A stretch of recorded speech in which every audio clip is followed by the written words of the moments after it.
ومن يشاقق الرسول من بعد ما تبين له الهدى ويتبع غير سبيل المؤمنين نوله ما تولى ونصله جهنم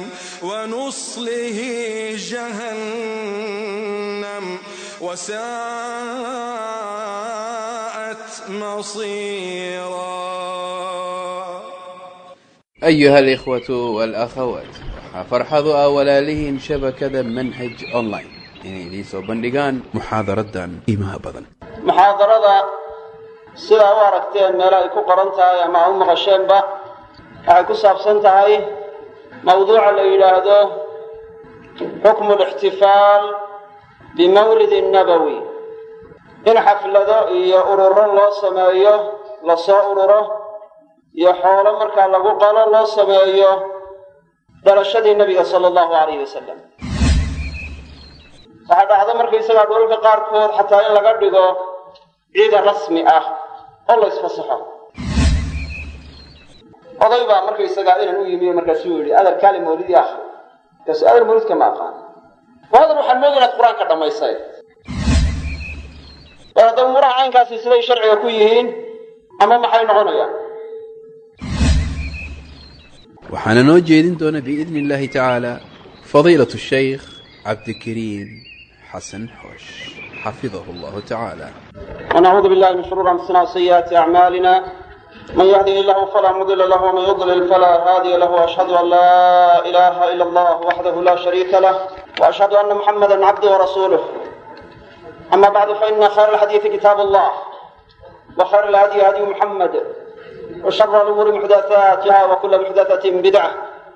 وكل بدعة ضلالة، وكل ضلالة في النار.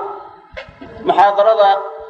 sidaa u aragteen meel ay ku qoran tahay ama u maqasheenba waxay ku saabsan tahay mawduuca la yidhaahdo xukmu الاحتفال بمولد النبوي. in xaflado iyo ururo loo sameeyo lasoo ururo iyo xoolo markaa lagu qalo loo sameeyo dhalashadii nabiga sala allahu calayhi wasalam. ixtifaalka hadda sida loo isticmaalo waxyaalo badan oo kala duwan baa loo isticmaalaa. dadka qaar bana in bay sameeyaan, qaar yacni isu yimaado oo yacni markaa siiro akhriya aan saxnayn aynu wax ka sheegi doonno, iyo waxyaalo kaleba akhriya oo iyagu markaa aan waxyaalo kale oo qalitaan iyo umuuraha aan isku dayin. qaar markaa xoolo ku qala, qaar sadaqooyin bixiya, qaarba inay sameeyaanba yacni in la yidhaahdo dhalashada nebiga sala allahu calayh wasalam uu dhashay ee sanawiga ah bisha rabiicul awal waa in habeenkaas la xuso oo la nooleeyo oo ciid xataa laga dhigo. waxaa dhacdo markaysagaa dhulalka qaarkood xataa in laga dhigo ciida rasmi ah oo la isfasaxo. war hadda umuuraha caynkaasi siday sharciga ku yihiin ama maxay noqonayaan? ugu horrayn, rasuulullaahi maxamed sala allahu calayh wasalam waa rasuulkii rasuullada uu ilaahay soo diro ugu dambeeyey. nebiyadii iyo rusushiiba waa lagu khatimay. maa kaana muxammadun abaa axadin min rijaalikum walaakin rasuula allahi wa khaatama annabiyiin. yacni nebi maxamed sala allahu calayh wasalam axad raggiina ka mida aabbe uma aha, laakiin wuxuu ahaaday rasuulkii ilaahay sala allahu calayh wasalam iyo kii nebiyada lagu khatimay ayuu ahaaday. nebi ka dambeeyo dib laga soo diraya ma jiro. shahaadada cidda aan rasuulka shahaadadiisa qirini naarta waa ku waarayaa, waana gaal. hadduu nebi maxamed sala allahu calayh wasalam ruuxu qiri waayo, walow haba yidhahdo nebiyadii hore rumaysnahaye, yacni gaal buu noqonaya. marka diinta islaamkana waa ka baxaya. bale diin u haysto oo marka waxa weeye diintii nebiyada ka mida u haystaa ma jiro. waayo nebi keliya ruuxa beeniya waa gaal. shahaadada ilaahay la qiraayo yacni markaa ilaahnimadiisa xaqa ah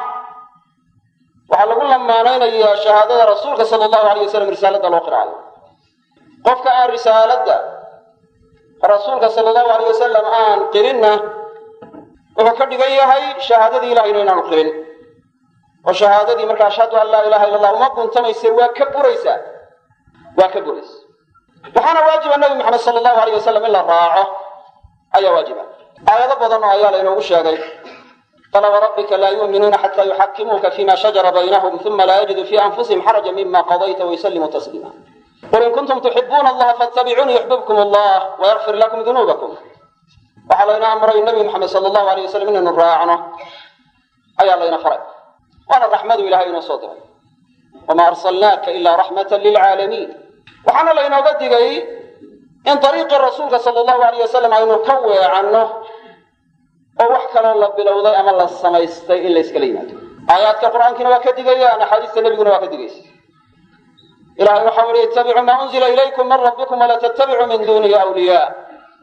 فاعك الذين سودت شيء حق ربي الذين كسروا الرقي يعني وحكى له خلاف سنة راعنا وحكى له إلهي فليحذر الذين يخالفون عن أمره أن تصيبهم فتنة أو يصيبهم عذاب أليم هكذا قالوا هذا الدكتورادان هو أمرك الرسول صلى الله عليه وسلم يا رسول وحو فري كوى علي خلافية يكبحية هكذا أن تصيبهم فتنة إن الفتنة على شو أو يصيبهم عذاب أليم أما عذاب مؤلم وحروجي أيها هذا فتنة الإمام أحمد وحو يقول وقال لماذا إنه قال لما كل عام تهكبقان أنا ماذا قال كنا وحي يلادين عن فلا ابن كثير وينه كم ذي هاي فتنة وحي نغنقرتها قال لما وحي نغنقرتها من رسالة بدعة وحي نغنقرتها معصية أو يصيبهم عذاب أليم عذاب وحنوجي أيها هذا هكبقان عذاب كاسي أما في الدنيا إن لقوا عذابه أما إن قبرك لقوا عذابه وحباشا لقوا عذابه أما إن آخر لقوا عذابه وكان له حكم مغنى الرسول صلى الله عليه وسلم طريق سنة خلافة إلى بنانين وما آتاكم الرسول فخذوه وما نهاكم عنه فانتهوا يعني الرسول هو حينود ديده وإنه كتقنا وحينود ديدينا وحكم إذا بدعة حيالا دينة لقوا صوت الرسيو وإنود ديدي رسول صلى الله عليه وسلم ووحو رسوله صلى الله عليه وسلم وحو يريه فإنه من يعيش منكم فسيرى اختلافا كثيرا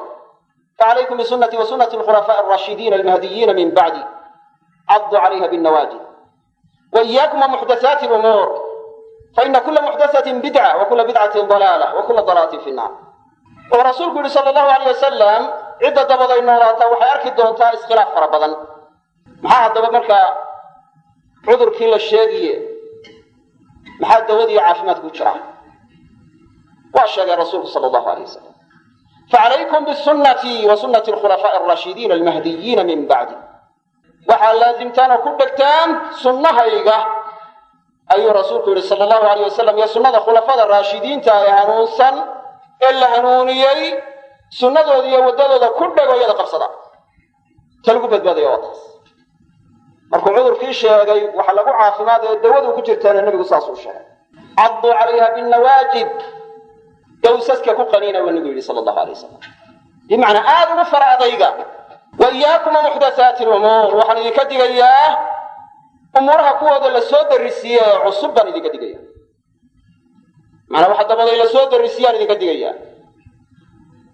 فإن كل محدثة بدعة واحد السود للسود الرسية بمعنى الدين تلقوا سود الرسية اللوتشي داية وبدعة وكل بدعة ضلالة بدعة كستانة وابالي وحديث صحيح حديث عرباط بن الصالح marka rasuulku sallallahu alayhi wasallam siyaas bidacana uga digay khudbada markuu khudbadaynayo wuxuu khudbad kasta ku oran jiray fa inna ahsana alhadith kitabullah wa khayra alhadi hadi muhammad wa sharra al-umuri muhdathatuha wa kullu muhdathatin bid'ah khudbad kasta oo jumca ama ciid oo khudbadaynayo siyaas ku khudbadayn jiray nabiga sallallahu alayhi wasallam markasta wuxuu ka digi jiray bid'a oo ku bilaabi jiray inuu bid'ada ka digo oo waliba ilaa bidcada maanteed waa baadi u yiraahdo saasoo rasuulku sallallahu alayhi wasallam u camimay kuna celceliyay munaasabaad farabadan wax takhsiisa oo ka soo reebisa oo dib markaa yiri bidca qaar baa xasana oo wanaagsanna ma jira waliba riwaayadana saa waxay sheegaysaa wa kullu dalaati fi naar baadi kastana naarta lagu gelayaa oo cid la timiba markaa naarta ku gelaysa وقال رسولك صلى الله عليه وسلم من أحدث في أمرنا هذا ما ليس منه فهو رد فأرنك يجن دينته كسود الرسية أرنك سنس بينه وامحي وأمر الدين لا أمر الدنيا تتقار خطبة وحسق قلضايا ومرك الله بدعك استواب هذه أي وحي كوران أيان ودياردهن إيا قواددن إيا تريندن إيا يعني مركا أشياء بدنا الاستعمالها إيا إما أنت مركا تشرى ساعدنا تلفتيده مرايدهن waxaasoo dhami markaysagaa waa bacda nebi rikoodhadan ma wada baadiba waxaa la odhanayaa taasi waxa weeye ma aha ta laga hadlaayo umuuru diin iyo umuuru dunya baa kala duwan umuurta diinta ayaa loo jeedaa waxaana caddaynayaa xadiis kale nebigu wuxu uhi sala allahu alayh wasalam antum aclamu biumuuri dunyaakum idinkaa u aqoon badan umuurtiinna adduunyada markii meel wax laga beerto ma ahayn dabeeda nebigu waa kii u hijrooday madiine markuu tegey waxay ahaayeen dad ahlu zaraca oo wax beerta bay ahaayeen wuxuu arkay timirta markay beerayaan inay timirtii yani markaa isku bacrimiyaan oo ubaxa markaa yani geed timireedka lab intay soo qaadaan ay ku garaacaan geed timireedka dhadig timirtu waxay u qaybsantaa mid lab dhirtii timirtu mid lab iyo mid dhadig bay u qaybsantaa marka iyadoo inta lasoo qaado taas lasoo jaro ubaxeeda ayaa markaysaga tan kale lala dhacayaa waana la yaro kala jeexayaa waana la gelinaya markaysaga ubaxii tii labaabaa la gelinaya farsamada caynkaasa iyagoo samaynaya waa nebigu ra'yigu wuxuu ku uhi low lam tafcaluu la saluxa haddaydaan samayn lahayn way iska hagaagi lahayd ra'yi baanu ku yidhi markaasay ka daayeen timir fiicani sanadkii ma bixin nebigii bay u yimaadeen sala allahu alayh wasalam qisadii bay u sheegeen oo yidhahdeen saasaanu samayn jiray saasaad nagu tidhi waanu ka daynay timir fiicani nooma bixin waxan baa ka baxay meesha dabeedna wuxuu nebigu ku yidhi sala allahu alayh wasalam antum aclamu biumuuri dunyaakum idinkaa u aqoon badan umuurtiinna adduunyada marka umuurta adduunyada iyo umuurta diintaa la kala saaraya umuurta adduunyada wax cusub in lala yimaado lama diidaayo shardi maxaa ah inaanu xaaraan u ahayn wax alla waxaad doonto umuur adduunye ah yani dunyawi maxdi ah haddii xaaraanna aynay ahayn lakaal samee waa mubaax waayo alaslu fiiha libaaxa mubaaxnima waa sala laakiin markuu nabigu yihi man axdatha fii amrina hada maa laysa minhu amarku isu tiirinaya waa kee waa amru diin la amru dunya amarka yaga diinta ka ku soo kordhiya ee ku soo darisiiya wax aan ka mid ahayn waa lagu radinayaa waxa uu soo darisiiyey lagama aqbalayo ama duud xadiiska saxiixaynka bukhaari iyo muslim bidaca dhammaanteedna markaa sidaas ayay baadi u tahay haddaba mawduuca ku saabsan ixtifaalaadka loo samaynaayo mawlid nabowi nabiga sala allahu alayh wasalam bisha rabiic alawal in wax lagu gaar yeelo inuuma sharciyeyn habeenka 12aad ee rabiiculawal ka midana in wax lagu gaar yeelo oo cibaado ama camal lagu gaar yeelo iyadana inuuma sharciyeyn cibaadaadku sideedaba waxay ku xidhan tahay waa tawqiifa nas bay ku xidhan tahay daliil waxaan daliil loo haynin allah laguma caabudo waayo haddii kale bidcay noqonaysaa waa inay tahay waxa marka allah lagu caabudayaa rabbi la doonayo in loogu dhowaadaa waxa adilo loo hayo ilaa iyo rasuulkiisa wax daliil looga hayo weynay ama aayad qur'aan loo hayo ama xadiis nabawi oo saxiixa waa in loo hayo ra'yi kaliya markaa laguma keeni karo wax rabbi loogu dhowaanayo siyaasawadeed baa rasuullada ilaahay u soo diray maadaama markaa dadku caqligooda keliya ayna ku garanaynin sida rabbi u dhowaynaysay ku caabudayaan waxaa loo soo diray rasuullo waxaana loo soo dejiyey kitaabo kaasaa hagaya markaa waa inay kaa raacaan waa inay ka weecan haddii fadli ku jiro in bisha rabiiculawal wax lagu gaar yeelo cibaado ama fadiila ay ku jirto in lagu gaar yeelo habeenka 12aad wax cibaado ah oo habeenada kale kaga duwan yahay nabiga inoo sheegi lahaa waayo nabigu wuxuu yihi sala allahu alayh wasalam xadiiska saxiixa ma bacasa allahu min nabiyin ila kana xaqan calayhi an yadulla ummatahu cala khayri ma yaclamuhu lahum wayundirahum shara ma yaclamuhu lahum nabi ilaahay ma soo dirin hadduu soo dirayna xaq ku waajiba waxa ahaaday inuu ummadiisa tusiyo khayrka wuxuu u og yahay inay khayr leeyihiin inuu ummadiisa tusiyo u caddeeyaa waa shay xaqa ku waajiba nebigaas wuxuu khayr ugu og yahay inuu sheego uuna uga digo wuxuu shar ugu og yahay uga digo marka khayr hadduu ku jiro habeenka 12aad ee rabiicul awal in cibaado lagu gaar yeelo nebigaa caddayn lahaa ila waajibkiisa rabay ahayd inuu caddeeye mar haddaan odhan cibaadada caynkaasa la kaalaya habeenka 12aad ama bisha rabiicul awal gudaheeda waxaa la kaalaydaa cibaadada caynkaa iyo caynkaas oo ay bilaha kale kaga duwan tahay waayo waa bishii aan dhashay mar haddaanu sidaa odhanin takhsiiska marka waxa way wadaad ku gaar yeelaa ee uu yidhaahdaa waxa wanaagsan sidaasee uu isagu wanaajistaa waxaa la odhanayaa waa ra'yi adigu aada la timi waxaad sheegaysaana waxay tahay shay marka cusubaad soo darisiisay xadiiskaa ku haysta man axdatha fii amrina hada maa laysa minhu fahuwa raddun marka waa marduud camalkaada timi waxaanu nabigu nagu baraarujiyey sala allahu calayhi wasalam xataa waktiga fadliga badan cibaadada lagu khaas yeelaayo waa in daliil loo hayaa laa takhusuu laylata aljumucati biqiyaamin min bayni allayaali walaa yawmaha bisiyaamin min bayni alayaami ila an yakuuna fii sawmin yasuumuhu axadukum xadiiska saxiixa waxaa la ogsoon yahay maalinta jumcuhu inay sayidul ayaam tahay axaadiis baa ku soo aroortay oo nabigu wuxuu ku magacaabay maalinta jumcadu inay tahay khayru yawmin talacat fii shams maalin ay qorraxi soo baxdo maalinta ugu fiican ayaamaha usbuuca waa maalinta ugu khayrka badan haddaba macnaha caynkaasa marka la yidhi maalin qorraxi soo baxdo 7 maalmood waa maalintii ugu khayrka badnayd ayaa waxaa dhici karta dadka qaar inay is yidhaahdaan hadday caynkaa tahay dee soon ku gaar yeel hadday caynkaa tahay dee ictikaaf ku gaar yeel hadday caynkaa tahay dee qiyaam iyo inaad habeenkii kacdo ku gaar yeel waa arrin markaa ra'yi ahaan lays odhan karo marka nabigu muxuu yidhi sala allahu alayh wasalam wuxuu yidhi habeenka jumcada kicitaanaa salaad qiyaamuleyla u kacdaan habeenada kale ha kaga gaar yeelina jumcada maalinteedana soon ha kaga gaar yeelina inuu soon midkiin soomi jiro caado u ahayd inay ku dhex sugantahay mooyaane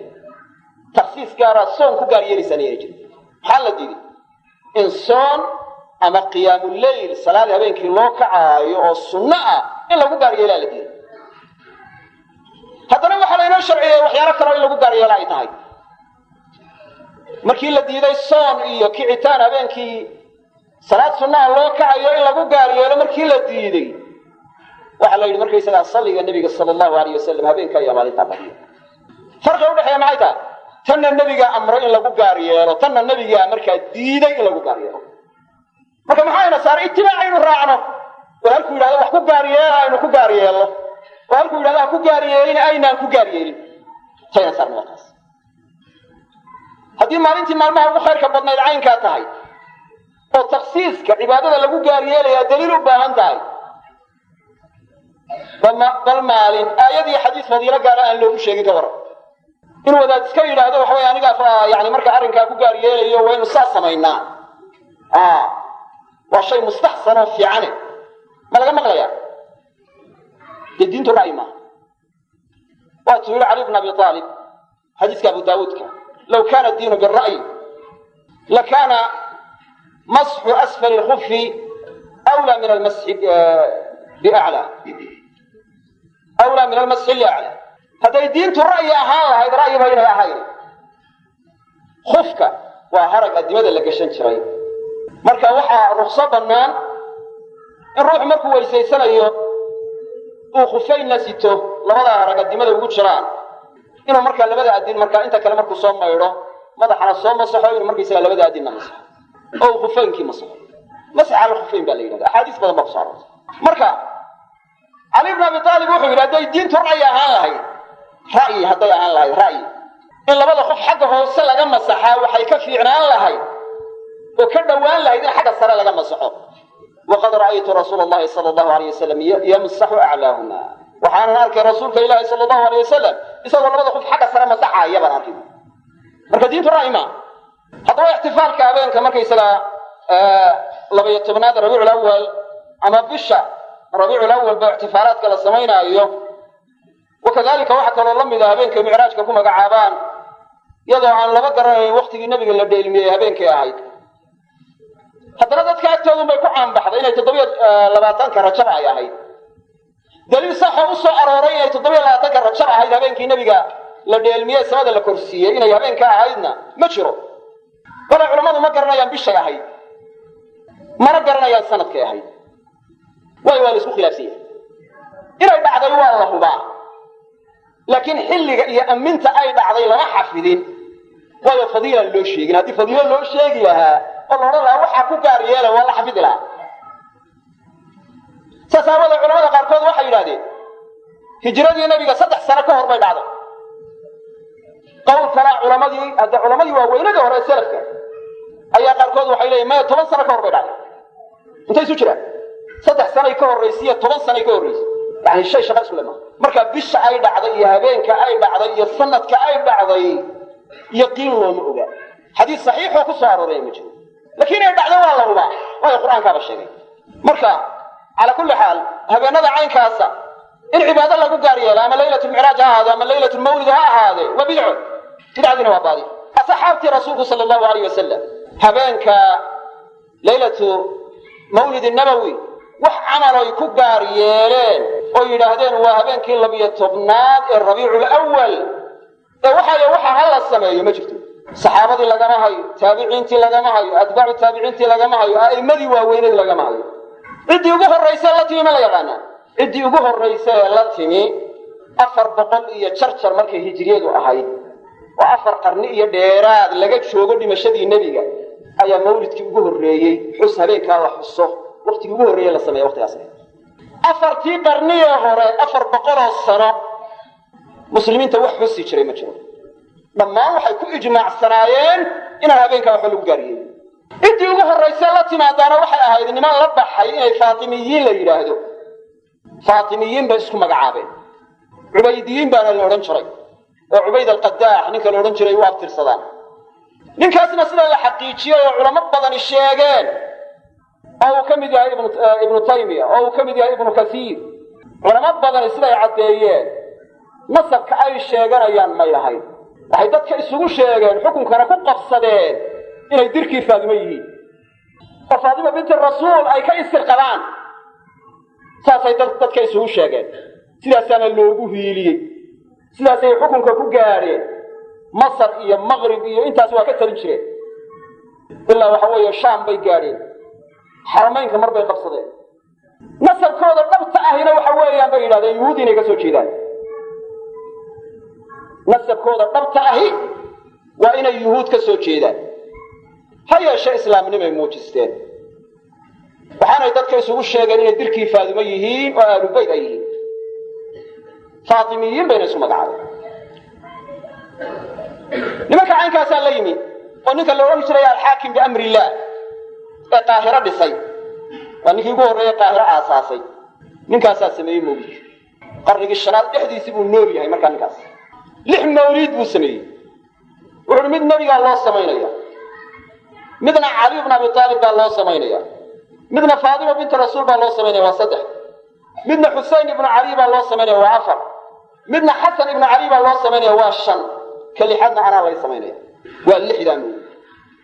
sidaa waxa uu qoray una cadeynaayo culamo badan oo uu kamid yahay Ahmad al-Maqrizi kitaabkiisa Khutatu Misra ayuu ku markaa cadeynayaa oo ku sharxaya waliba fasaxiyo kale waa la yimaadeeno dhowr iyo 20 maalmood oo kale iyagu ay qaarna ciida ku magacaabeen qaarna mawaasim ku magacaabeen waa la yimaadeen kuwii ka dambeeyay arrinkii sidii bay u qaateen waxay ka bedeleen kii uu yiri ana loo sameeynaya wuxuu de xukunku markii hayay marba xaakimka joogan baa loo sameeynaya kii ka dambeeyana waxay yiraahdeen de marba ninka jooga ee xukunka haya mawlidkiisa la dhigo habeen ku dhashay hal xuso in Allah intuu ka taliya la xuso xaflada hal sidaas marka hadaba ihtifaaraadka caynkaasa asalkeedu halkaas ay ka soo jeedaan waxana kaaga filan saddexdii qarniye khayr kala hay nabigu khayrka uga marxaati kacay in cid ka samaysay aanu jirin waayo nabigu muxuu sallallahu alayhi wasallam khayrun naas qarni dadka waxa ugu khayr badan qarnigayga waxa ku sii xiga sima alladina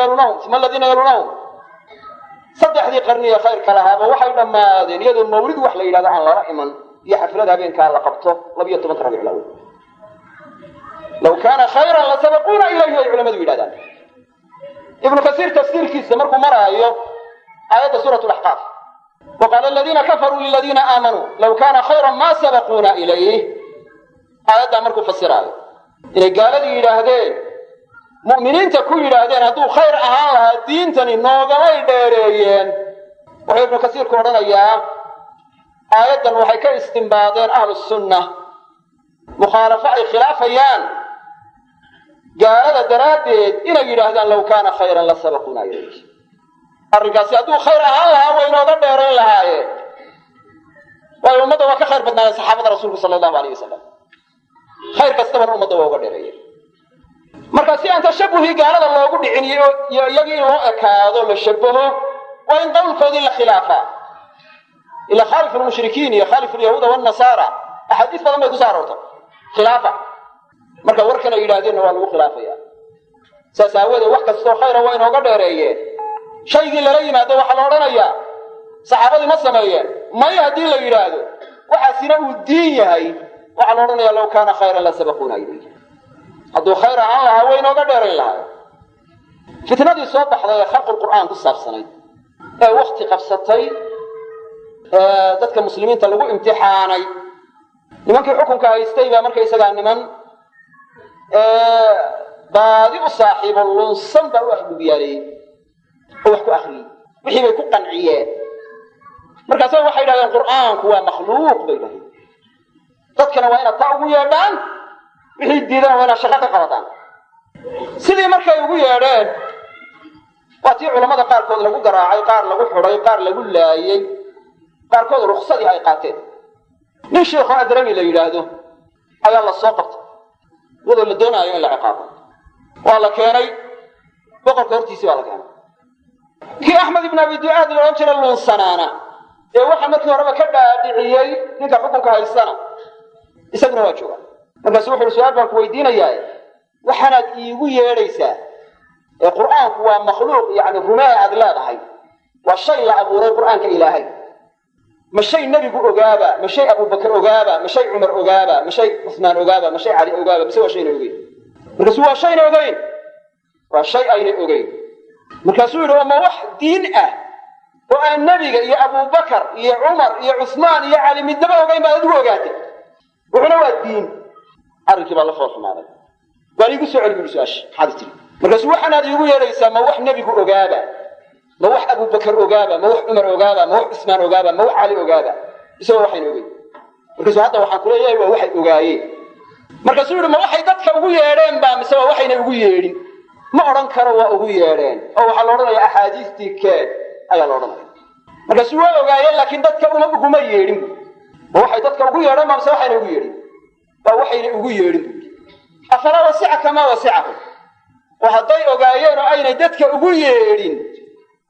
intii ku fillaatay may kugu fillaato ila waxaad leedahay nebigii iyo afartii khulafadu midnaba dadka uguma yeedhine adiguna sida yeelan maad yeeshi shubhadii halkaasay ku burtay ninkii xaakimka ahaa ee boqorka ahaana waa ka qancay mas'aladii fitnadii uu ku hayay dadka iyo khasbistii uu caqiidada ku khasbayeyna markiibu ka dulqaaday marka culammadu waxay xujaysan jireen wuxuu hadday diin tahay dee rasuulka iyo saxaabadii laga hayo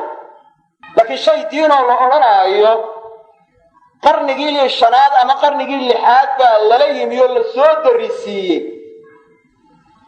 oo intii ka horraysay waxaasi aabbaba ma lahay dee waxa weeye wax soconayma diin bayna ahayn bay noqonaysa marka la yidhi qarnigii shanaad ama qarnigii lixaad baa la soo darisiiyeyna oo lala yimina waxay noqonaysaa ictiraaf la qirtay inay waxaasi bidca tahay ixtifaalaadka haddaba la samaynaya waa midda koowaade waxay khilaafsan tahay hadyigii rasuulka sala allahu alayh wasalam waayo ma samayn waa midda labaad ee nebigu sala allahu alayh wasalam mar hadduu ka tegay oo uu samayn waayey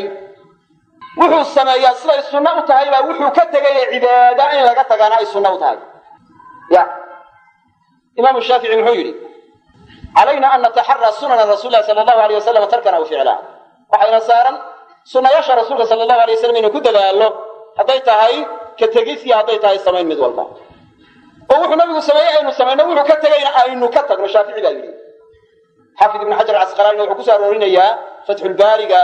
kitaab ulxaj markuu ka hadlaayo istilaamka labada rukniye shaamiyaanka marka uu ka hadlaayo mas'aladaas ayuu markaysaga hadalka shaafici keenaya saxaabaduna waxay u xujaysteen cabdullahi ibnu cabbaas iyo markay mucaawiye radiyeen ay yidhahdeen markaa labada rukniye xaggaa xiga ha taabanun ha istilaamin inuu nebigu istilaami waayo keliya deedna waa ka qancay mucaawiyadeed waa ka qancay waa midda saddexaade waxay khilaafsan tahay waxa weeye ijmaacii salafka waayo saddexdii qarni wax ka sameeyey ma jiraan suyuudi oo qolada u doodaysa ka mida markaysaga yani mawlidka waxa uu isaga laftiisu leeyahay ciddii ugu horraysay soo darisiisaa qarnigii lixaad bay noolayd buu ku leeyahay waa ictiraaf la qiraayo inaan saddexdii qarniye hore cidiba ka samayn waa ta afraade waa istidraak cala rasuul sala allahu alayh wasalam والرسول كوركيسي وحو يسقو الشيغي والله أرانا يوحو مركا كالدوفان أنه مركا يسقى يعني الشيغي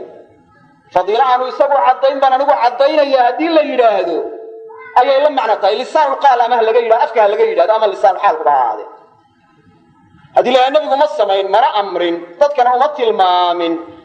لكن وإلا السمية والدين إلهي بل لو قلنا وانا معنى ذو حين قريسا وفضيلة النبي كجابيا معنه أدعى لسان الحال ولو أفكر يا الله قولنا والشيء الشنادة وحقصوا أن تشبه للنصارى كريستانكم ليسوا كيسين أيها كريستانكم حي السمية وحينا عيسى بن مريم ما انتو دا الشيء وإن نمرك عيد كدغنا حفلة سمينا وإن فرحنا كريسمس كواتي مركا دوا السمية عيد ميلادك ويبال عيد ميلاد وامحي وعيون اسمين عيسى دا شيء لا يبوحى علماء وين إن يلاهدان كريستانكو نبي قودي هبينكو دا الشيء ويحرميين وحفلة دي السميين إننا عن السميين يا كتب يكون قرانت كورا مركز شيخ وين باوركا كو هادلay arasa hada magacaawin macnaheedu waxay tahay kristaan aan shabahro waan soo akaysiino nabiguna muxuu ka yiri tashabbaha markay isaga kristaan kala shabaho ma tashabbaha biqawmin fa huwa minhum faqray soo akaysiya iyagu kamid yahay rasuulku sallallahu alayhi wasallam wuxuu kala rasuulku sallallahu alayhi wasallam laysa minna man tashabbaha bighayrina nagama mid aha oo dayru naga yahay kacidan annaga ahayn soo akaysiya كريستان كان إلا يسوء كيسيا وشيء حرام أم بناي ما كتشبه للنصارى بقصوا أحاديث بدل ما يقول ساروتي يعني خالف اليهود والنصارى يهود يا كريستان خلافة ولكن الشيء إننا محولية يعني كريستان كان كده ينو أرنكا كده ينو أرنكا هو اللي قد دي ورانا يا إما واحد دنيا ويهود درية يا هذا أهل هاي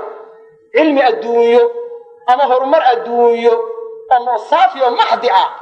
هذا يقول الله هيد مركان كل برتنه معنى يا الله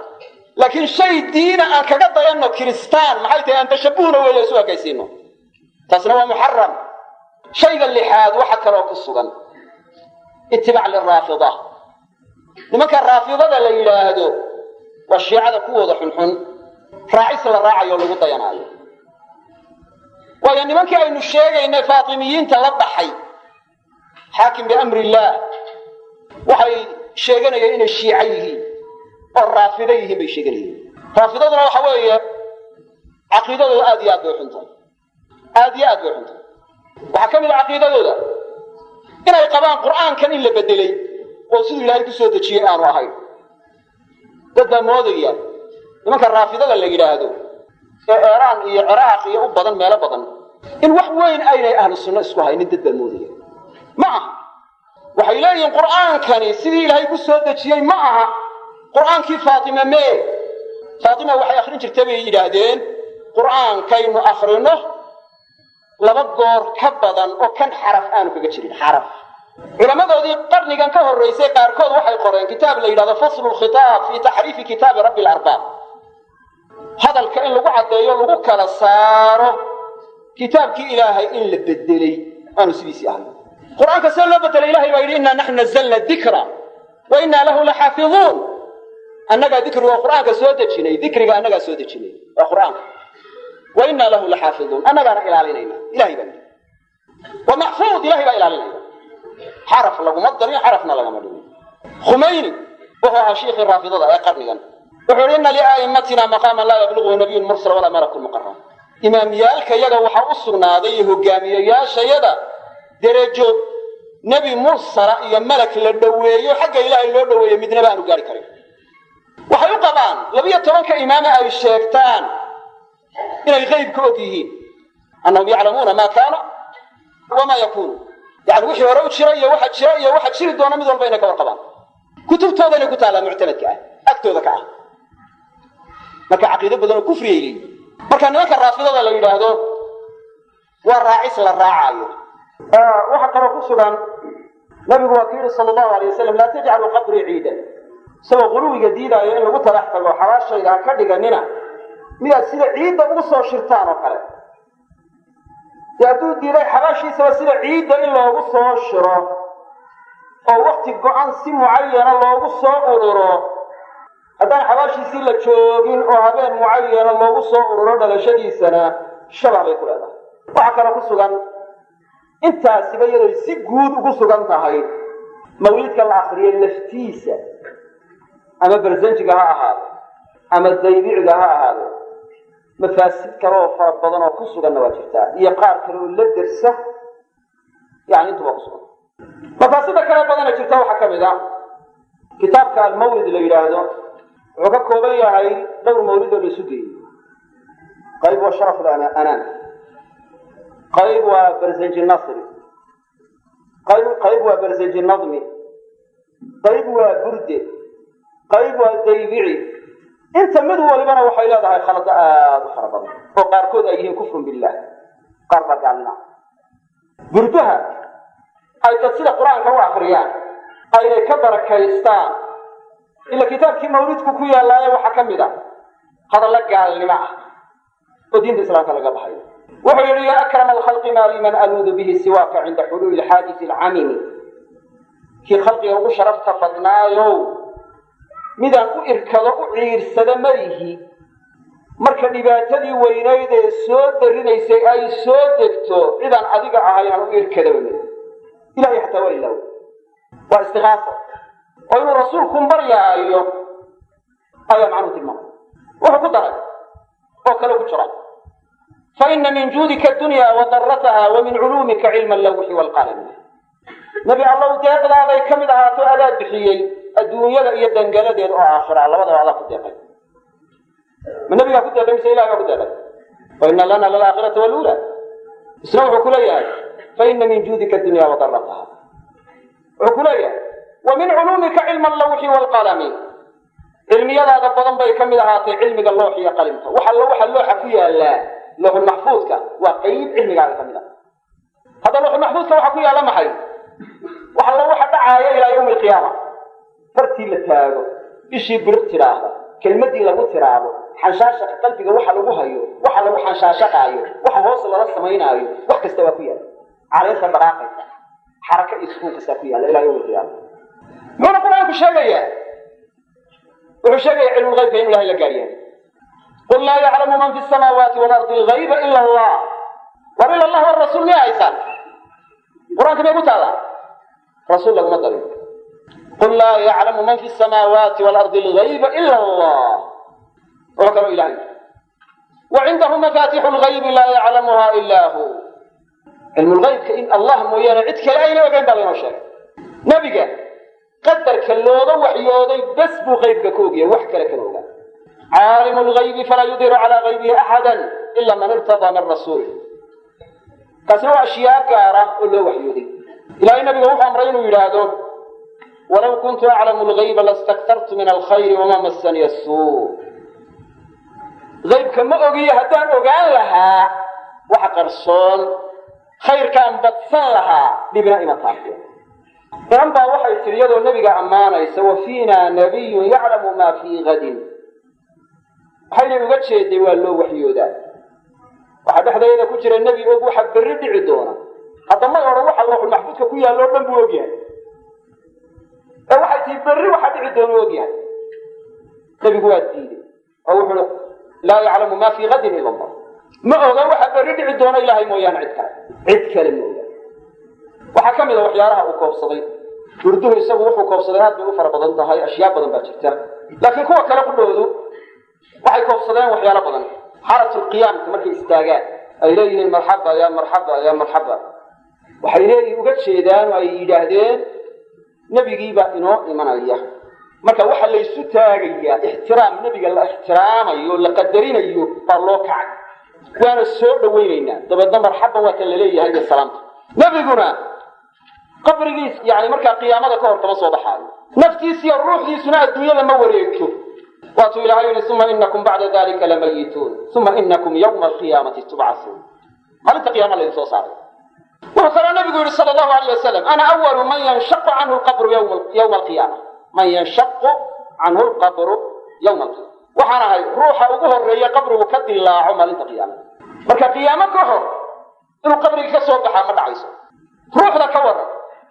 ruuxduna adduunya adduunyada inay wareegto naftiisu adduunyada ay marto marba ay meel ziyaarato taasna iyaduna wax jira maaha waayo ruuxda nebigu sala allahu alayh wasalam waa mukarama waa la sharfay aclaa cilliyiin baanay ku sugan tahay dhulkana ma wareegayso waxay iyagu leeyihiin meeshii lagaga salinayaba waa siyaaranayaan oo ka waran haddii caalamka markaysaga yani muslimiintii waa fara badan yihiin belado badan oo kala duwan oo kala fogna waa joogaan haddii mar qura malyan meelood oo shanta qaaradood ee adduunyada ka tirsan isku mar qura lagaga salinaayo ka waran malyankaba isku mar buu wada tegayaa bay yidhahdeen ya ruuxdiisaa tashakulaysa marka meel walba waa joogaan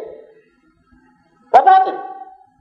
nebigu wuxuu inoo sheegay sala allahu alayh wasalam in malaa'ig arlada wareegaysa ay jirto oo salaamta uga soo qaadaysa ummadiisa oo soo gaadhsiinaysa ee ma odhan anigaa dhegahayga kusoo dhegaysa ma odhan xadiiska abu daawuudka ina lilahi malaa'ikatan sayaaxiina fi lardi yuballiquuna can ummati salaam ilahay waxaa u sugnaaday malaa'ig arlada wareegaysaa oo salaanta ummadayda iga soo gaadhsiinaysa marka salaanta waa la gaadhsiiyaa salligana waa la gaadhsiiyaa ee inuu isagu soo dhegaysta ma aha axaadiista ay ka hor imanaysaa marka warkaasina saasu qaatil waa ta kale nabiga sala allahu alayh wasalam markuu noolaaba asxaabtiisa cidi kama jeclayn markuu u yimaado markuu noolaana ismay taagi jirin waatuu anas yidhi ma axadun axaba ilayhim min rasuuli llahi sala allahu alayh wasalam saxaabada markuu sheegaayo axad asxaabta rasuulka ka jeclaa ma jirin wa kaanuu laa yaquumuuna lahu lima yaclamuuna min karaahatihi dalik manay ahayn qaar u kaca ogaanshahay ogaayeen inuu necab yahay taa daraaddeed ayayna ugu kici jirin haddaan noloshiisiba loo kici jirin iminkoo markaa yacni malamale lagu yidhi waxa weeye waa yimi oo aan waxba ka jirin sida khayaal loogu kici waa ta kale cid marka loo yimaado inay ciddaasi cidi jeclaato markaysaga in laysu taago nebigu waa dhaleeceeyey saas aawoodee waa necbaa in loo qaado man axaba an yatamasala lahu nnaasu qiyaaman falyatabawa maqcadahu min annaar baa rasuulku yihi sala allahu alayh wasalam ka jeclaysta inay dadku isu taagaan ya isu ligaan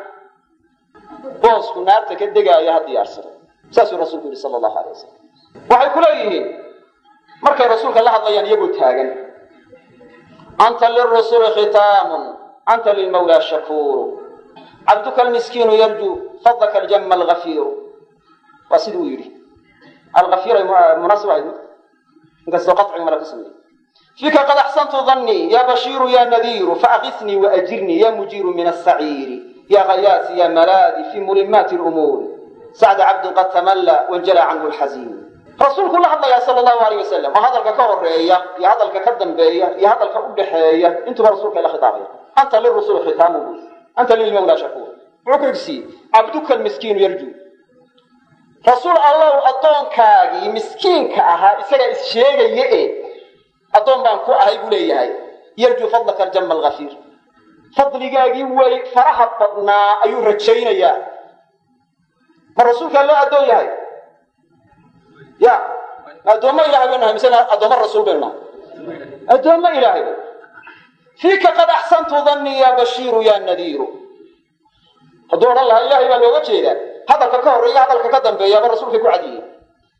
adigaan wanaajiyey malahan kaa malaysanayaan wanaajiyey kii bushaaraynayee digaayo faaqisnii ii gargaar waajirnii ibadbaadi ya mujiiru min asaciiri kii naarta wax ka badbaadinayo waa kufrun billaah gaalnimaa dadkii loogu sheegayaa wax wanaagsan oo xoolihiina lagaga guraya waa kaalayo shilinkaagii naartiiiso ya wankii barida weynaa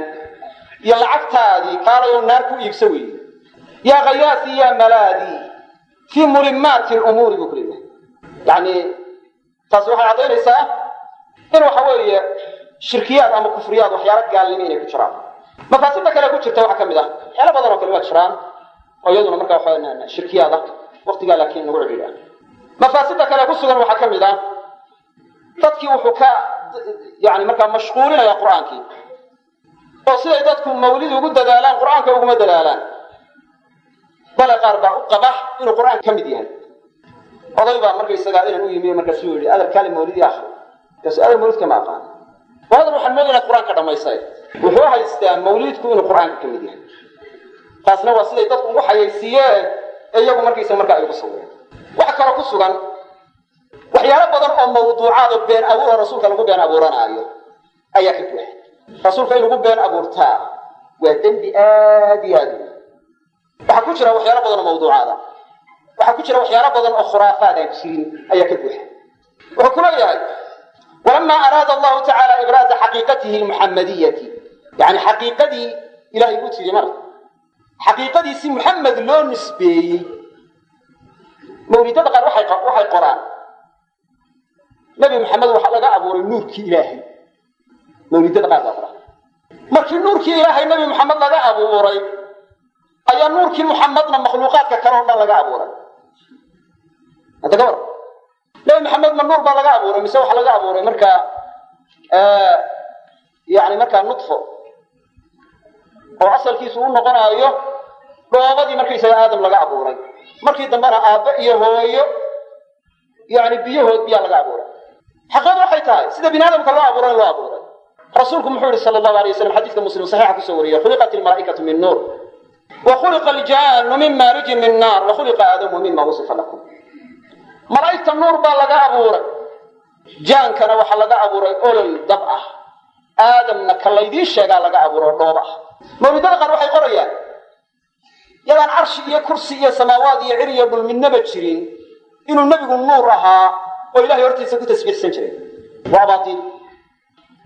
وحيالها مركا خرافات كي كلاو قرية وحكم إذا إنه يرمركي وحوية نبي ومركا على القري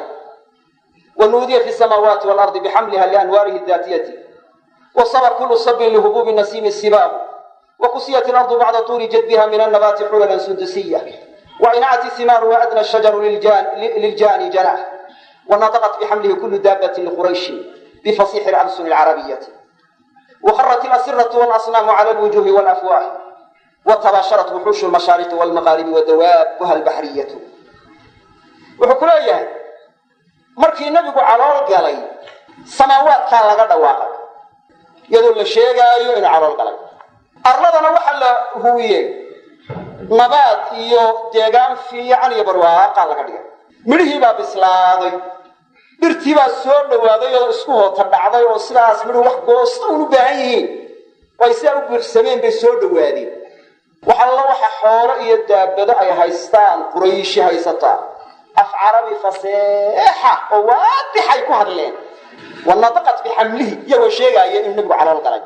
haday ari tahay haday geel tahay haday loo tahay haday dameero tahay haday farda tahay dhamaan hada mid ya laba ma waxa quraysh haysato ya faradin ba ku socda af carabi bayina oo fasiixa ayay ku hadleen iyagoo sheegaya in nabigu calaal galay ونطقت بحمله كل دابة لقريش بفصاح الأرسل العربية وخرت الأسرة والأصنام على الوجوه والأفواه وحلوه السنمو يقول الله وضداتين بان على القلق يقول داتين وعلى القلق وتباشرت وحوش المشارق والمغارب وحيسوا بشاريين حوله اللي يستيكليا ما هي دقاقي دبدها مركا بريقا مركا يساقا تشوغي يكوي بطا أي يقول يسوا بشاريين ويسوا بشاريين النبي يقول على القلق ويوضح الدين يقول إلا كلونك بطا إلا بحريه دقاقي هذا اللي بحتها هذا اللي ديدر تحي هذا هرمعات تحي لما وحكى لك يا لا قدر وحكنا ياهي مركي النبي ومركا آمنة بنت وهب أي أموليسي وحصو حاضري مركا دلشدا النبي آسية بنت مزاحمة أريد فرعون يا مريم بنت عمران وقرنية بدن هرتود الله وضع أي بنتين أيام دلشدا الصو حاضري حضر أمه ليلة مولده الشريف آسية ومريم في نسوة من الحضيرة القدسية مركا يقع الصو حاضري أي شيء وحشاد يا أوليها وظهر عند ولادته خوارق وغرائب غيبية كل ذلك علماء واحدة وحشرا معنا لا شديسي وحيا رب ضنه خوارق عادوين كخلاف سن بام مغضب وحي علماء ولادي ست طبيعي النبي صلى الله عليه وسلم وحيا خوارق العادات oo ka muuqday dhalashadiisii ama marka urgalkii ka muuqdayna ma jirin marka laga tago riyo ay hooyadii ku riyootay in marka isaga yaani nuur ay qaaday riyadaasi waa jirtaa oo nabiga sallallahu alayhi wasallam waxa uu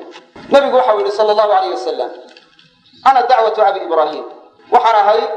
دعاء أبوه إبراهيم دعاء سبحانه هاي ويقول دعائي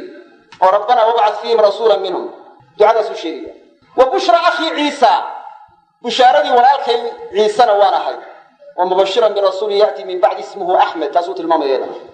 ورأت أمي حين حملت بي أنه خرج منها نور أضاء له قصور الشام هو يدينا وحي أركتي بيلي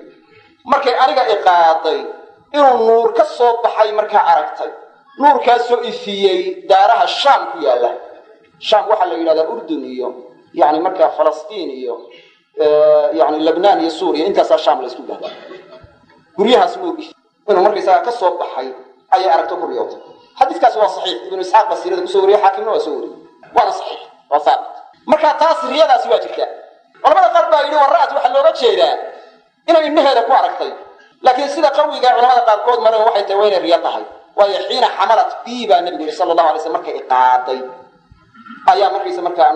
أي نور كعركتي أي نور كعركتي مركي وحلوا شيء الرياض وحقنا يا كتاب مولودك شرف الأنام سقال في بلاد آمنة أي النبي سيدي صلى الله عليه وسلم إن بلك سر النبي من شري أو بشاري شري وانا بين بالشكوات آدم باويمي أو بشاري كليها أول شهر من شهور حملها أتاها في المنام آدم وأعلمها أنها حملت بأجل العالم الشهر الثاني أتاها في المنام إدريس وأخبرها بفخر محمد وقدره النفيس الشهر الثالث أتاها في المنام نوح وقال لها إنك قد حملت بصاحب النصر والفتوح الشهر الرابع أتاها في المنام إبراهيم الخليل وذكر لها فضل محمد ومحله الجليل الشهر الخامس أتاها في المنام إسماعيل ساسو التحية بشي كواد آدم باويمي كي لباد إدريس تي صدحاد النوح بدون ما هو بشارينية تي أفراد إبراهيم باويمي هو بشاري تي مركا وحوية الشناد إسماعيل باويمي هو بشاري تي اللي حاد مركا يسا موسى باويمي هو بشاري ساسو لي وانا بين حديث الله معلوم وعنديات كيسا بشي تضباد وحويمي وكليها داود الشهر السابع أتاها في المنام داود وأعلمها بأنها حملت بصاحب المقام المحمود والحوض المورود واللواء المعقود والكرم والجود وأخبرها أن ابنها صاحب المقام المحمود الشهر الثامن أتاها في المنام سليمان بشي مركا يعني سيدادات وحويم كله سليمان تي سقالات وحويم عيسى مركي دمنا يعني أي أم ليسين آسيا بنت مزاحم يا مريم بنت عمران هي الجماعة والعين تكملها أيوة ولم يعلم بها أحد من الناس فصلت أكف شكواها إلى من يعلم سرها ونجواها فإذا هي بآسية امرأة فرعون ومريم بنت ابنة عمران وجماعة من الحور الحسان قد أضاع من جمالهن المكان فذهب عنها ما تجد من الأحزان أباطيش مركز مركز كفر عاديات البدين تطبع له الشيء اللورانية سيرة إلى آخرين محاك السودان وسيرة إلى آخرين ما أكاديب خرافات تكون آخرين لي يبين يا نبي صلى الله عليه وسلم أنت هو كدي فضيلة بين إن الله سميان ومبأنا وهي فضائل شيء سافر بدن فضائل صحيحة فربضن مليا إن وحيا ربي أنا فضيلة الله قدقه ونقول كولية ومبأنا حاجة ومخرج ما فاسدك لك السودان وحكم ذا إنه حوالي يصلي مركع السميان عد كلية إن إسلاء أكتان كيفية عين كاسنا وحوالي يعني كيفية يعني مركع الصنامة وكيفية بدعاء وأيوه يعني ليس لما يجن عد كلية وصر الله قال يصلي النبي صلى الله عليه وسلم وكذلك أذكرتك له الروح ولما ذكر إلهي بوس يعني سيس الحس شرب حتى ذكر وحيالا لله لا جهره ما عطسكم إذا إنه قاضي سنة وحي تعالى الروح ولما قال بيسين وقال تنا وحوي دليل أمر يورنا إلا جهره كما بتشرو وإنه قرأك الرمر يسأل عزك عبد الله بن مسعود يسيد وقد قايل إنه حوي يعني لمن سويني الجماعة كوحدها مسجد كفريستي يقول بقدر الله أكبر ده بقدر سبحان الله ده بقدر لا إله إلا الله ده عبد الله بن مسعود هذا بو منكر أنا من علماء الصحابة أحد صحابة كم يقول خلافين الله عليه وحجه وأقول إنكم على ملة أهدى من ملة محمد أو مفتتح باب الضلالة حتى وحي إليهم معها أحمى يعني حتى ريان أحيي لذلك وحيلين الله أكبر الله أكبر الله أكبر سبحان الله لكن وحوي جمع بيسوي مادين تيرانا ويحددين مركز في الباب بعديها فريسان أما الدين دينتي النبي محمد كونا أكسنبا كسمتي لبضع مدوي مركز سيد هذا يا أبا عبد الرحمن ما أردنا به إلا الخير khayr waxaan ahayn ugamaanu jeedin wuxuu wa kam min muriidin lilkhayr lan yusiiba oo badana mid khayr doonayo khayrkaan haleelay badana mid khayr doonayo khayrkaan haleelay markaasuu deedo wuxuu yidhi rasuulku wuxuu noo sheegay sala allahu calayhi wasalam intan diinta ka murkudi doonaa inay jiri doonaan oo diinta ka baxa sida markaysagaa leebku loo uga baxo ugaadha lagu ganay uu uga baxoo kale qaar uga baxay inay markays jiri doonaan ma garanayo badankiinu inaa kuwii tiimi camr bnu salama raawiye ka soo warinayay wuxuu ku leeyahay fara'ayna caamata ulaa'ika alxiraqi yudaaxinuuna yowma nahrawaani maca alkhawaarij waxaanu aragnay badanka raggii xalqadaha joogi jiray ee kabiruu mia halliluu mia ee markaysaga waxaa sidaas samayn jiray maalintii nahrawaan goobtii khawaarijta la dhigay qoladii loonta ee khawaarijta iyo cali la dagaalamay cali ibn abi taalib iyo saxaabadu la dagaalameen halkii la dhigay iyagoo safka khawaarijta ku soo jiro aan warma isgelgelinaynaanu aragnay maxay macnuu noqotay bidcadaas dikriga ku saabsan halkaa fadhiyi mayse wadada yari wadada weyn bay kugu ridaan ya baan hoose saqiir ma waxa ku sugan mafaasida kale ku jirta waxa kamid ah ikhtilaaf rag iyo dumarku isku dhafmaan meelaha qaarkood meel walba kama dhacdo laakiin meelaha qaar bay ka dhacdaa taas dhaxgalaan iyagoo leela salligooda qaaday waxa kamid ah in meelaha qaarkood yani la sameeyo xadro in markiisa lagu khatimo raqas taasna waa mid xaaraan ah imadoo dhan ay xaaraantinimeeyeen kitaabka qurtubiga iyo markaysaga jamalka iyo futuuxaadka labaduba suuratu taaha markay qisada saamiri fasirayaan waxay ku sheegayaan halkaas in xadradu afarta madhabood afarta imaam iyo a'immada kale islaamka dhammaantood agtooda inay xaaraan ka tahay waxaa ka mid ah in axaadiis loo wadciyo loo been abuurto xataa been abuur ay sababtay mawliidka si loo dhigo oo wadaadka la odhan jiray cabdullaahi ibnu yuusuf alqutubi la odhan jiray cabdullaahi qutubi wadaadka la odhan jiray ee risaalada nasrulmu'miniinka la yidhaahdo qoray waxa uu ku qoray been abuuru nabiga ku been abuuranayo oo odhanayo nabigaa sidan mawlidka ka yidhi abubakar baa ka yidhi sidan cumar baa sidan ka yidhi cuhmaan baa sidan ka yidhi cali baa sidan ka yidhi wax ka mid a waxyaalahu qoray inuu yidhi nabigu wuxuu yidhi man cadama mawlidii kaana macii fi ljanna ninka mawlidkayga weyneeyaa jannadu igu weheliyaa oo ila gala nabigaa yidhi isla safxadda waxaa ku taalla qarnigii lixaad in la soo darisiiyey oo aanu hore u jirin haddana wuxuu ku leeyahay sadaro yar dabadeed nebigu wuxuu ka yidhi ninka mawlidkayga weyneeyaa jannadu ila gala risaaladaasay ku taallaa wuxuu kaloo yidhi nebigu wuxuu ka yidhi man anfaqa fii mawlidii dirhaman ninka mawlidkayga dirham ku bixiya falahu ljanna janna u sugnaatay markaasuu haddana odhanaya abubakar wuxuu ka yidhi mawlidka sidan cumar wuxuu ka yidhi sidan cusmaan wuxuu ka yidhi sidan cali wuxuu ka yidhi sidan risaalada waxaa loogu soo daabacay markaysaga masar kii madbacadda usoo daabacayo isagoo khuraafiya iska haysan kari waayey markaasuu xaashiyada markaysaga xagga kitaabka dhinaciisa wuxuu ku qoray macquul maaha nebigu inuu sida yidhahdo marka hadduu kugu yidhaahdo waxa weeye halkan bay ku taallaa kitaabkan baa qorayaan waxaad tidhahdaa kitaabka itus maxaa ku yaalla sadaro yar ka horna waxaa ku taallaa malik mudafar ayaa qarnigii lixaad soo darisiiyey oo la yimi kii ugu horreeye la yimi isagu ahaa warka malik mudafar baa markii ugu horreysa soo darisiiyey qarnigii lixaadna suyuudi baa yidhi laakiin musallam ma aha waayo malikmudafar waa looga horreeyey isagu taabic buu ahaaye isagu uguma horreynin arrinkana haddii la nisbaynaayo ciddii ugu horraysay la timi baa loo nisbeeya marka saxiixu waxay tahay in loo nisbeeyo ciddii ugu horraysay oo nimanka faatimiyiinta loo nisbeeyo alcubaydiyu waxyaalaha kale ku sugan waxaa ka mid a mafaasida in khuluwi lagu sameeyo markaysaga habeenkaas ilaa ay dhacday wadaadada qaarkood inay markaysaga laylatulqadrigiiba ka fadileen habeenka mawlidka wadaadka qustalaani la yidhaahdo ee kutubta markaysaga axaadiista qaarna sharxa ku leh waxa markaa uu qoray kitaabkiisa mawaahib ladaniya la yidhahdo uu ku qoray inuu yihi laylatu mawlidi nabawi way ka khayr badan tahay laylatulqadriga culamo badan baa radiyey oo ka mid yahay maxamed ibn cabdilbaaqi asarqani uu ka mid yahay oo ka mid yahay mulla cali alqaari oo culamo kale ka mid yihiin waayo laylatulqadriga khayriyadeeda waxa way qur-aankaa lagu sheegay axaadiistaa lagu sheegay laylatulqadri khayrun min alfi shahri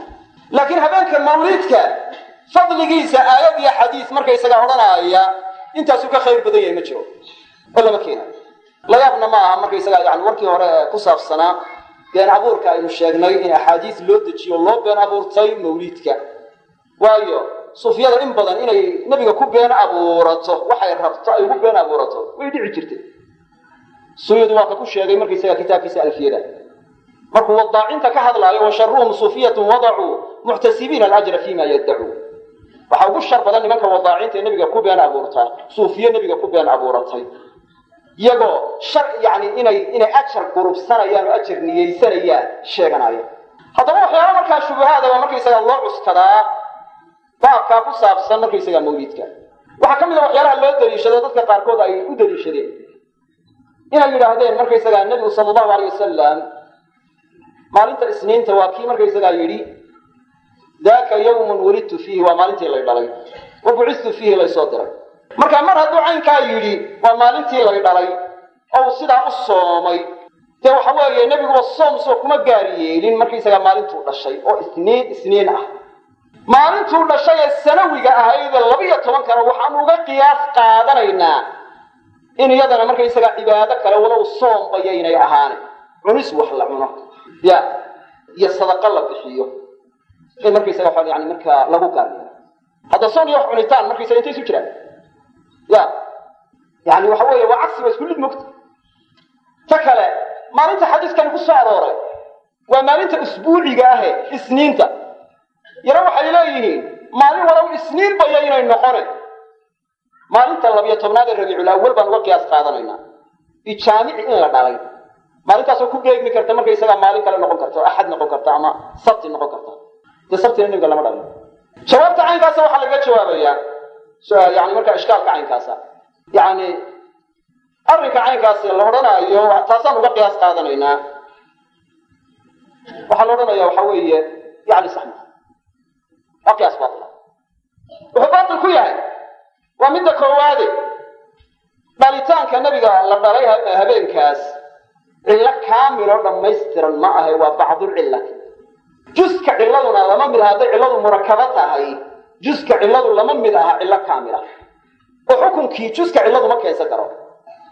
nebiguma wuxuu u soomayaa in la dhalay keliya mise wax kalaa weheliya? xaqiiqadu waxay tahay wax kalaa weheliya. daaka yawma wulidtu fiihi wa bucistu fiihi, waa lay dhalay waana laysoo diray. weliba xadiis kalena wuxuu sheegayaa nebigu sala allahu alayh wasalam maalinta isniinta iyo maalinta khamiistaba inuu soomi jiray. dabeedna markii la yidhi maxaad u soomaysaa, wuxuu markaysagaa u yidhi yani waxa weeye daani yawmaani, yani taas waa 2 maalmoodoo tucradu alacmaalu fiihima cala allah, camallada markaysaga rabbaa loo bandhigaa. fa uxibu an yucrada camalii wa ana saa'imun, waxaan jeclahay in camalkayga la bandhigo anigoo sooman. idan maxaynu haynaa? wuxuu nabigu markaysagaa u soomayay maalinta isniinta. xadiidka kale wuxuu u sababeeyey bandhiga camalkiisa la bandhigaayo, oo uu jecel yahay in la bandhigo camalkiisii isagoo sooman. xadiidkana wuxuu ku cileeyay 2 shay. idan maxaynu ka qaadanaynaa 3 umuurood oo isla jira ayuu markaysaga yani ka dhalanaysa labada xadiis markaynu ka qaadano cilo mansuusa wila weeyaan. waxa uu nabigu u soomay waa inuu maalintaa dhashay lana soo diray, uuna haddana jecel yahay camalkiisa in la bandhigo isagoo sooman. dee taasi ma ku sugan tahay haddaba maxalka loo qiyaasanaayo? may cillada murakabada intaa ka koobani kuma sugna. oo habeenka 12aad ba camalka la bandhigaa ma hayno. habeenka 12aad ee rabiicul awwal baa la soo dirayna ma hayno. ruuxu sheeganaya waa inuu keenaa xadiis saxiixa, haddii kale haysta aamuso. waayo aamusku waxa weeye yani wuxuu u yahay jahliga iyo aqoon darrada xilqarin buu u yahay. qofku hadduu aamuso dee waxa weeye yani ma kashifmayo. laakiin hadduu hadlo oo yani markaa uu ku hadlo markaysagaa jahli iyo wax markaa aan daliil lahayna uu fashilmo, dee wuu kashifmaya. markaa qofku naftiisa inuu ku tacadiyo ma ahe, wax aanu garanayn waa inu iskaga aamusaa. saas aawadeed baan markaa daliil ugu ahay. oo midda kale yani xadiidku wuxuu sheegayaa soom buu sheegayaa. si kale inuu nebigu camal kale u sameeyey maalintaas waa lay dhalay yani markaysa ma hayno. iyaguna maxay leeyihiin in sadaqaad la bixiyo oo yani markaysa ijtimaac la sameeyo oo yani markaysa waxyaalo badan la qabto. dee waxaasi meesha laga qiyaasanayo kuma sugna. xukunkaad u gudbinayso meesha loo qiyaasanayo waa inaad ku haysaa meesha laga qiyaasanayo. waxay noqonaysaa tan oo kale tay odhan jireen ka qiyaasi malaa'ikati cala alxadaadiin, 2 shay oo shaqo isku lahayn oo kala qiyaaso. oo soom baan uga qiyaasanayaa in markaysagaa la yidhahdo masaakiinta hala dhirbiyo, masaakiinta hala dhirbiyo hala soomo. intay isu jiraan. shayga labaad ee loo cuskaday waxay tahay waa caashuuro soonkeedii. waxay bacd almashaayikh u daliishadeen in ixtifaalka mawlidku markaysagaa uu mashruuc yahay. nabigu sala allahu alayh wasalam markuu ogaaday maalinta markaysaga caashuurada oo 10 bisha muxaram ah inay tahay maalintii nebi muusena ilaahay badbaadiyey fircawnna uu halaagay yuhuudina ay sidaa u soomayso shukurnaqa ilahay u shukurnaqayso waxau yihi naxnu axaqu bimuusa minkum annagaa muuse idinka xaqnimo badan buu yidhi dabeedna markaysaga waa soomay fasaama wa amara naasa bisiyaam waxay haddaba yidhahdeen markaysaa bacd alculamaa marba hadduu markaysaga habeenkaa xusay maalintaa uu xusay markaysaga yani la badbaadiyey nebi muuse waxaa laga qaadanayaa maalintuu dhashayna in la xusi karo ay munaasaba maalintuu dhashay iyo maalintii nebi muuse la badbaadiyey yani markaysaa faariqa waxa ka dhexeeya maxay tahay ta kale cillada ka dhaxaysa waa maxay ta kale soom weeye halkan waxa ku sugan iyagu soom kuma kaaftoomayaan waayo soom ma rabaan waxay rabaan waxa weeye waa wax kale ya taas marka taana saasayna daliil ugu ahay waa ta kale waxaa ka hor imanaya tarkiga nebigu ka tegey iyo saxaabadiisuba ay ka tageenee samayn waayeen waa sunna tarkiya qiyaaskana sidiisaba daruura loo isticmaala dani kugu khasabtay oo imaamu shaafici waa kii raxmatullahi caleyh inama alqiyaasu lidaruura qiyaasku ka fursan waa un baa loo sameeyaa ta kale umuurta markaysagaa tacabudiga ah oo cilladooda aan markaysagaa la garanayn qiyaas markaysagaa lama geliyo marka cillada markaysagaa yani meesha loo gudbinaya ee markaa loo qiyaasanayaana waa inay cilladu mutacadiyad taho meesha kalena ku sugan tahay oo weliba siday asalka ugu sugan tahay farcana waa inay ugu sugan tahay waa inay ziyaado kale lahayn shuruudaha culamadu markaysaa qiyaaska wada sheegaan waxay u daliishadeen markaysa markay baababkan ka hadlayaan nebiguba sala allahu alayh wasalam yani markaa naftiisa waa ka walqalay markii lasoo diray oo markii nebiga loo waxyooday walqaldan buu sameeyey oo iska walqalaayo waxaa la odhanayaa taasina waa baatila ma jirto yani waxa weye ma sugna waayo imaamu nawowi wuxuu ku caddeeyey sharxulmuhadabka inuu xadiiskaasi baatil yahay wakadalika bayhaqina saas si leeg buu ugu caddeeyey markaysaga kitaabkiisa sunan lkubraa ayuu isaguna ugu caddeeyey ninka sanadka ku jira cabdullahi ibnu muxararna culamadu waa daciifiyeen waatuu cabdullahi ibnu mubaarak yidhi haddii lay dooransiin lahaa waktigii hore ma jannadaad geli mise cabdullahi ibnu muxarar baad la kulmi waxaan odhan lahaa yani markaa waa inaan la kulmay cabdullahi ibnu muxarar dabeedna kadib aan jannada galaa markaan laakiin arkay oo aan la kulmay ninka cabdullahi ibnu muxarar ninka xadiiskaa soo wariyey lakaanat bacratun axaba ilaya minhu saalaan ka jeclaan lahaa isaga waxbaba midaan ahayn bu cabdullahi ibnu mubaarak oo culamadii salafka ka mid a qarnigii labaad noolaa ya yani marka ayaa saa odhantay markaa taana saasay tahay waxaa markaa ka mid a waxyaalahay markaa cuskadeen inay yidhaahdaan war ciidaha kaleba waa ogoshihiinoo markaysagaa yani ciidda waddanka iyo waktiga xornimada la qaatay iyo ciido badan oo kaleo markaysagaa la ogol yahaa jira maxaa loo diidaya markaysa markaa in ciid laga dhigto markaysagaa maalintii nebigu markaysagaa u dhashay sala allahu alayh wasalam jawaabtu waxay tahay ciidda waxaa la yidhaahdaa waa wixii daliil ku soo arooraa lagu kaaftoomaa waayo saxaabadii rasuulku sala allahu alayh wasalam yani qolada ansaartu waxay lahaan jirtay laba maalmood oo ay ciyaaraan bay waagi hore lahaan jireen oo ay ciid ka dhigtaan markuu arkay nebigu yaa u ciyaaraya ayuu wuxuu labada maalmood waa maxay markaasi waxay waa laba maalmood aanu markiisa markaa ciyaarno ciidnay markaasuu nebigu wuxuu ku yuri sala allahu alay slam qad abdalakum allahu bihima khayran minhumaa ilahay wuxuu idinku bedelay laba ka khayr badan buu idinku bedelay yawmu lfitri wa yawmu ladxaa maalinta fitriga iyo maalinta markaysa ciid lfitri maalinta ciid ladxaa labadaas idinku bedelay waana xadiis saxiixa abu daawuud iyo nasaa-i iyo imaam axmed baa soo wariyey waana saxiix marka qad abdalakum allahu bihima khayran minhuma nebigu uma daynin labadii maalmood ay ciidda ka dhigteen oo wuxuu yihi laba kale oo ka khayr badan buu idinku bedelay ibnu taymiya wuxuu ku odhanaya iqtidaaga yani markaysaga laa yujmacu bayna almubdeli walmubdeli minhu kan lagu bedelay iyo kan lagu bedelay lama kulmiyo mar haddii la waa laydinku bedelay labadii hore ka tagaa macnuhu dhacaya qur-aankana bedela markay soo aroortay saasaa looga jeeda wabadalnaahum bijannatayhim jannatayni dawaatay ukuli macnaha looga jeeda waa maxay yani labadoodii beerood hore waa ka baabino laba kale lagu bedelay markaysa macnuhu markaa laga tilmaamay walbaabu tadkhulu cala almatruuk bacduna kan laga tegaayay labada gashaa waata kale ciidda yani markaa sharcigu intuu ciid ka dhigay keliya waa in ciid laga yeeshaa wixii kale haddii markaysaa ciid laga dhigto sharci ma aha saas aawadeed ciidaha kale waa kala diiday xadiiskaasna waa sheegaya dacu fa ina likulli qawmin ciidan marka ciiduhu inay isdhex galaan maaha saas aawadeed sharcigu waxaanu ciid ka dhigin in ciida laga dhigtaa ma banaana ama ha ahaato maalin xornimo la qaatay ama ha ahaato maalinta shaqaalaha ama ha ahaato maalinta hooyooyinka ama ha ahaato maalinta beenta ama ha ahaato maalinta yani intay doontaa noqoto ama ha ahaato maalinta mawliidka ama ha ahaato maalinta micraajka yani waxa weeye maalin aan sharcigu ka dhigin ciidaha sharciga laynaga dhigayna laba waa sanawi oo sanadii ma dhacaan waa ciid ulfitri iyo ciid uladxaa midna waxa weeye waa usbuuci oo waa jumcada iyadana axaadiis baa ku saartay ciid ku magacaabaysa ciidda zamaaniga waa intaas ciid makaaniyaa jirto iyaduna waxa weeye marka waxay u xasilaysaa nisbada markaysa markaa cidda markaa xajka markaysaa ku sugan ayaa mutashriqa marka idan waqti aan ciid sharci ka dhigin in ciid laga dhigtaa saas in mashruuc ah waxa kamid ah waxyaalaha marka iskadaan ama ay marka daliishadaan inay yiraahdaan Abu Lahab ninkii loo oran jiray iyadoo uu nabiga beeniyay haddana maalinta isniinta cadaabka waa laga khafiifiyaa waxa cadaabka looga khafiifinayaa nabigu markuu dhashay ayuu ku farxay dabeedna adoontiisii uu lahaa ee Suwayba ayuu xoreeyay farxadii markii ugu bushaaraysay sidaas aawadeed ba markaa looga khafiifiyaa Bukhariga ay ku taalaabay warka ay sheegan Bukhariga ku taala waxay ku moodsiinayaan inuu markii isaga xadiis ay tahay ku moodsiinayaan masaxa wa athar yani Urwa ibn Zubayr وكسر أرورينايو عروة بن الزبير نوى تابعي مركا تابعي قاسا أورانا يعني مركا إهل كي سقار كوبا ريال لغوت الصيد أقول لها مركو بيتيد بدين قرابتي سقار بالغوت الصيد ريال دبا مركا ساير على اسكا ورانا مركا سويري يعني وحقو السودان تو بشر حيبة حالتي وحمد بانكو السودان دبا دينا مركا يساقا وخير لغا كل من موياني إن مركا يساقا يعني لا يقور أبيو في هذه يعني إن في هذه اللي يقرأ بعقاقة سويبة تاسع اللي يقرأ إن شاء الله يقول عيسى فصول كي فرت دحديدة أيا اللي يقرأ بيا هل كاير في الجدل أيا اللي يقرأ بيا يعني حريتا حرية سويبة درهدي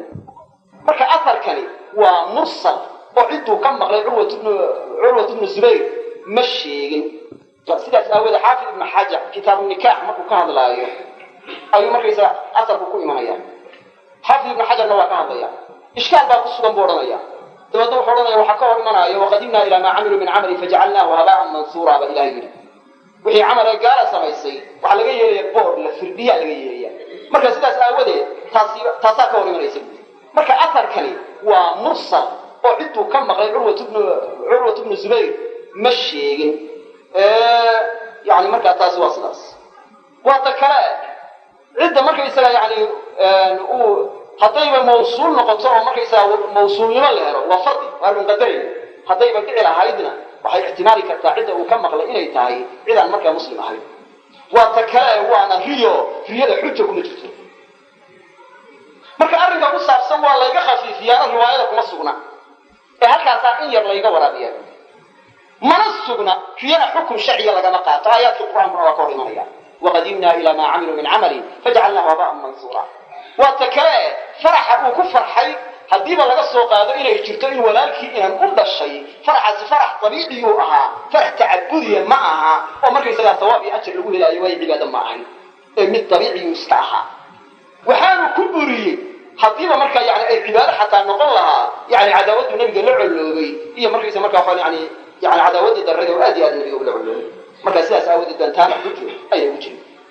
arina ku saabsan isniinta laga khafiifiyay riwaayada ma sheegin suhayli baa soo naqliyay isaguna wax sanad uga sheegin saas aawadeed wadaadada markaysa marka yani arrinka uskaraya wax aan markaysa yani sugnay oo aan sanad lahayn bay iska uskanayaan oo nin daad qaaday xudursi waxay kala uskadeen ay yiraahdeen bi fadli illahi wa bi rahmatihi fa bidalika falyafrahu fadli illahi in hadisa ku farxan wa takala ilahi wa man yu'azzim sha'air allahi fa innaha min taqwa alqulub sha'airta ilahi ki weeyaya taqwada qalbiyada kamid weeyayda la weeyaya jawaabtu waxay tahay aayadan يعني فسرات سيده لو فسراyo waa inay tahay si laga kulmay salafkii oo sabiilul muuminiinka sidii markay saga dadkii hore u fahmeen oo ugu dhaqmeen oo ugu amal faleen waa in markay saga loogu dhaqmaan oo loogu amal falaa ma ka fahmeen saxaabada rasuulka sallallahu alayhi wasallam iyo tabiiciintii atbaacu tabiiciintii in mawlid markay saga la sameeyo ama habeenka laylatul yani marka habeenka labiyo tobnaad ihtifaal yani marka in la sameeyo ijtimaac iyo sadaqooyin iyo cibaadooyin lagu gaariyo ma yataakami fahmin فضل الله يعني حريص يسير الغفر حيانا قرآن كإسلام لماذا إيوه إعساد النبي قال الله صاري أشياء ذا صار مفسرة لكن بقى الشدى لا قلت شيء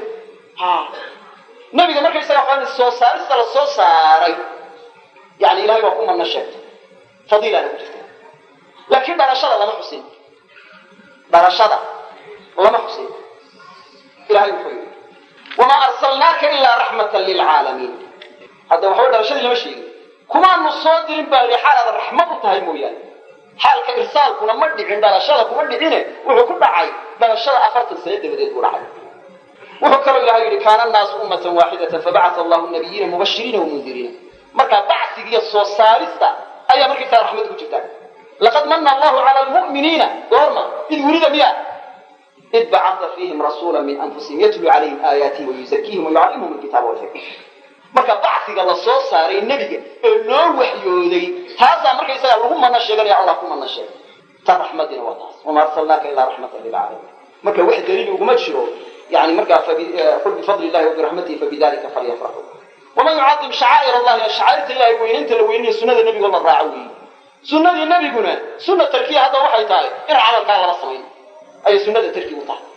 oo imaamu shaafici muxuu yidhi calayna an nataxara sunana rasuuli illahi sala allahu alayh wasalam tarkan aw ficlan oo wuxuu nebigu cibaado ahaan u sameeyey waa in cibaado loo sameeyaa wuxuu cibaado ee ka tegeyna waa in laga tagaa oo markaysa markaa aan la samayn haddaba qaar baa odhanaya bidca xasana baa jirta bidca xasana a baa jirto mawlidka waxaan ku xambaarnay in bidca xasana tahay taa waxaa laga jawaabayaa kulliyadii nebigu sheegay kullu bidca dalaala kulliyadaasaa la haysaa macnana waxay dhacaysaa kullu bidca fi ddiin fahiya dalaala bidca kastoo diinta lagu sameeya waa baadi adduunyadii maxaa lagaga saaray waxaa laga saaray antum aclamu biumuuri dunyaakum umuurtii adduunya ma soo gelin haddaba maxaa sota saxaabada qaarkood ay yidhahdeen nicmatu bidcatu haadi sida markaysa marka cumar bnu khadaab oo kale jawaabta waxaa laga jawaabayaa bidcada marka uu sheegaya maha bidca sharciya waa bidca lugawiya sida markaysa marka culamadu caddeeyeen bidca lugawiya ayaa markaysaga loo jeedaa laakiin bidca sharciya lagama tilmaamayo ibnu rajab baana kamid a culamada caddaysay iyo culamo kaloo badan ba waa caddeeyeen oo markaysa macnaha waa sheegeen جامع العلوم والحكم أي مكان كان وأما ما وقع في كلام بعض السلف من استحسان بعض البدع فإنما ذلك في البدع اللغوية لا الشرعية بدع لغوية وصابصة بدع شرعية ومصابصة تراويحنا بدع شرعية ما شريعة الإسلام صلاة مريضة قيام الليل في رمضان الليل ما النبي قال وضدك كتحديدي وكترترسيي إن شمع الله سمايان النبي قال كترشيي ومركز صحابة كتبت مركز لبدا من النبي بدع معها inuu daa'imi waayayna waxa keensaday ilaa keensatay cilada keensatayna waxay tahay waa inuu ka baqay inuu ummadda lagu faral yeero ciladina waa suushay ciladii markii suushay xukunkii markaysaa wuxuu noqonayaa in markaysaa marka xukunkii hore markaysaa lala yimaado uu nabigu sameeyo in ijtimaac lagu sameeyo markaysaa marka salaadii yani marka qiyaamul leylka ramadaan ila maanici u diiday nabiga meesha waa ka baxaya waa midda kale nabigu sallallahu alayhi wasallam qowlaha wuxuu tilmaamo u sheegay yani man salla maca al-imaami ninka markaysaga imaam la tukada markaysa marka salaada cishay oo yani markaysa yani waqama ma'ahu yani marka lakaca yani hatta yansarifa ila intuu markaysa ka gadoomayo kana lahu qiyamul layl ba sunnah aw kama qala sallallahu alayhi wasallam marka taasna waa ku tusaysa marka waxa weeye taasna waa saas waxyaalaha kale ay cuskanayaan masalihul mursala la yiraahdo waqtiga kama gaadno waxaan daliil u ahayn waxa kamid ah kitaabatul mushaf quraanka la ururiyay quraanka in la qoro markaysa waxa bidcana